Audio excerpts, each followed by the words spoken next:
We're making smarter, better business decisions because we have the data.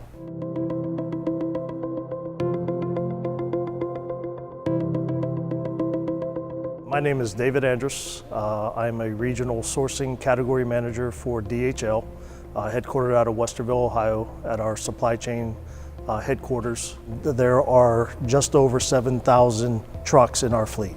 The number of service calls is in the thousands. The way the FleetSTATS program is impacting our daily operations, so it's a huge time savings.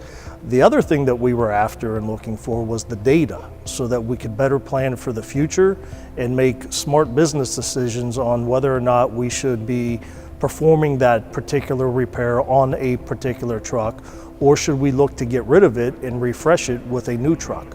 Now with the Crown FleetSTATS program, all that billing, all that visibility is coming through the system. So my fleet manager and I are able to look at that data. I've gone from solving issues and problems with invoices to now looking at concrete, solid data and working with our fleet manager and our GMs and our ops managers to better plan for the future. We're making smarter, better business decisions because we have the data.